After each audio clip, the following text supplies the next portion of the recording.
నమస్తే, welcome to four sides TV. నేను మీ Vasudevan. Andhra Pradesh assembly నియోజకవర్గాల విశ్లేషణలో భాగంగా ఈరోజు మనం తూర్పుగోదావరి జిల్లా రామచంద్రపురం అసెంబ్లీ నియోజకవర్గం గురించి మాట్లాడుకుందాం. 18 సార్లు ఎన్నికలు జరిగినాయి ఈ నియోజకవర్గం ఏర్పడినప్పటి నుంచి, ఉప ఎన్నికలతో సహా మాట్లాడితే. తెలగ, కాపు, బలిజ 26.09% ఉంటే శెట్టి బలిజలు నెక్స్ట్ ఆక్యుపై చేస్తున్నారు 24.12. సో తర్వాత చూస్తే కమ్మలు 3.69, బ్రాహ్మిన్స్ 3.18, మిగిలిన కులాలు ఉపకులాలు కూడా ఆల్మోస్ట్ 2-3% తోటి ఒక 25-26 ఉపకులాలు ఉన్నాయి.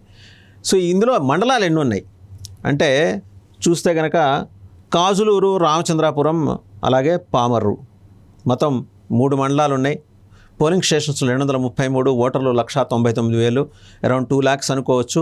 మేల్ ఓటర్స్ 96,000 ఉంటే ఫిమేల్ ఓటర్స్ 99,000 ఉన్నారు, ఒక 3,000 ఎక్కువ. చాలా ఆశ్చర్యంగా ఈ నియోజకవర్గం గురించి మాట్లాడుకోవాలంటే ఇండిపెండెంట్లు 6 సార్లు గెలిచారు. కాంగ్రెస్ పార్టీ 4 సార్లు, తెలుగుదేశం 4 సార్లు, సిపిఐ 1 సారి, ప్రజాపార్టీ 1 సారి, కిసాన్ మజ్దూర్ ప్రజాపార్టీ 1 సారి, వైఎస్ఆర్సీపీ 1 సారి. ఉప ఎన్నికలతో సహా మొత్తం 18 సార్లు ఎన్నికలు జరిగితే కాపులు 6 సార్లు, శెట్టి బలిజలు 5 సార్లు, క్షత్రియులు 3 సార్లు, కమ్మలు 2 సార్లు, రెడ్డి 1 సారి, బ్రాహ్మణ 1 సారి, మొత్తం ఎమ్మెల్యేలు 18 మంది. అన్ని సామాజిక వర్గాల్ని ఈ నియోజకవర్గం గెలిపించారు. ఈ నియోజకవర్గం ఓటర్లు అన్ని పార్టీలని ఆదరించారు. ఇండిపెండెంట్లు ఎక్కువ సార్లు గెలిపించారంటే ఎంత చైతన్యవంతమైన ఓటర్ల సమాజం ఇక్కడ ఉందనేది మనం అర్థం చేసుకోవచ్చు. సరే, ఎవరెవరు ఎక్కడెక్కడి నుంచి ఎప్పుడెప్పుడు గెలిచారు ఒకసారి చూద్దాం. ఎందుకంటే క్వైట్ ఇంట్రెస్టింగ్ నియోజకవర్గం. ఆంధ్రప్రదేశ్ మొత్తం మీద 6 సార్లు ఇండిపెండెంట్లు గెలిపించిన నియోజకవర్గం అంటే ఏంటనేది చూడాలి. నెక్స్ట్ 1952లో చూస్తే కనుక కాకర్లపూడి రాజగోపాల నరసరాజు గారు 1952లో గెలిచారు. కిసాన్ మజ్దూర్ ప్రజాపార్టీ క్షత్రియ సామాజిక వర్గం. 53లో ఉప ఎన్నిక జరిగింది. కేవీ రామయ్య గారు CPI communist party of India నుంచి కమ్మ సామాజిక వర్గం. 55లో ప్రజాపార్టీ నుంచి కాకర్లపూడి శ్రీరాజ రామచంద్రరాజు గారు గెలిచారు, క్షత్రియ సామాజిక వర్గం. అలాగే 62లో డాక్టర్ నందివాడ సత్యనారాయణరావు గారు గెలిచారు, ఇండిపెండెంట్ బ్రాహ్మణ సామాజిక వర్గం. 1967లో నున్న వీర్రాజు గారు ఇండిపెండెంట్ కాపు సామాజిక వర్గం. 70లో ఉప ఎన్నిక జరిగింది. ఎంఎన్ సంజీవరావు గారు కాంగ్రెస్ పార్టీ నుంచి గెలిచారు, కాపు సామాజిక వర్గం. 72లో డి సత్యనారాయణ రెడ్డి గారు గెలిచారు, కాంగ్రెస్ పార్టీ నుంచి. 78లో పిల్లి అప్పారావు గారు ఇండిపెండెంట్గా గెలిచారు, శెట్టి బలిజ సామాజిక వర్గం. అలాగే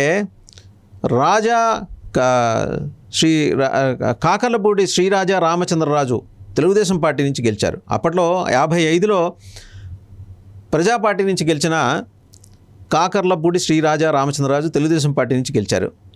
83లో ఎంత గ్యాప్ చూడండి, 55 నుంచి 83 అంటే 28 ఏళ్ల తర్వాత. 1985లో మేడిశెట్టి వీర వెంకట రామారావు గెలిచారు, తెలుగుదేశం పార్టీ కమ్మ సామాజిక వర్గం.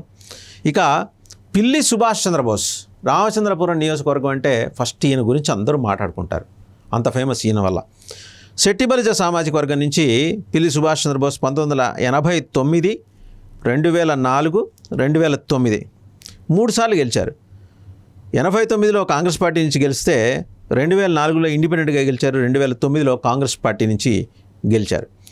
1984, 89, 2012, 2014 మొత్తం ఈ 4 ఎన్నికల్లో తోట త్రిమూర్తులు గారు గెలిచారు. 1994లో ఇండిపెండెంట్గా గెలిచారు, ఆయన కాపు సామాజిక వర్గం. 99లో తెలుగుదేశం పార్టీ నుంచి గెలిచారు, కాపు సామాజిక వర్గమే. 2012లో ఉప ఎన్నిక జరిగితే అప్పుడు కాంగ్రెస్ పార్టీ నుంచి ఈయన గెలిచారు, కాపు సామాజిక వర్గం. 2014 తెలుగుదేశం పార్టీ నుంచి గెలిచారు తోట త్రిమూర్తులు గారు. 2019లో మాత్రం చెల్లుబోయిన శ్రీనివాస వేణుగోపాలకృష్ణ ప్రస్తుతం రాష్ట్ర మంత్రిగా ఉన్నారు, వైఎస్ఆర్ కాంగ్రెస్ పార్టీ. ఈయన శెట్టి బలిజ సామాజిక వర్గం. సో ఇక్కడ ఏంటంటే టసిల్ ప్రస్తుతం ఎవరి మధ్య నడుస్తుంది వైఎస్ఆర్ కాంగ్రెస్ పార్టీలో? సుభాష్ చంద్రబోస్కి ఈయనకి మధ్య నడుస్తుంది. సో మరి ఎవరికి ఇస్తారు వైఎస్ఆర్ కాంగ్రెస్ పార్టీ సీటు? మరోపక్క ముమ్మిడివరంలో పితాని బాలకృష్ణని అకామిడేట్ చేయలేని పక్షంలో ఇక్కడి నుంచి రంగంలోకి దింపాలి, శెట్టి బలిజలు ఈ నియోజకవర్గంలో ఎక్కువ ఉన్నారని కాబట్టి అని జనసేన భావిస్తోంది. ఎలాగా 24.12% ఉన్నారు కాబట్టి ఈ నియోజకవర్గంలో పితాని బాలకృష్ణ అకామిడేట్ చేస్తే గెలిచే అవకాశాలు ఉన్నాయి. కాపు సామాజిక వర్గం ఓట్లు ఈ 2 క్లబ్ అయితే పితాని బాలకృష్ణకి అడ్వాంటేజ్గా ఉంటుందని Janasena commander in chief Pawan Kalyan ఆలోచిస్తున్నట్టు తెలుస్తుంది. ఏదైనా చాలా కీలకమైన నియోజకవర్గంగా ఇది మనం చెప్పుకొని తీరాల్సిందే. ఇది రామచంద్రాపురం అసెంబ్లీ నియోజకవర్గం గురించి విశ్లేషణ.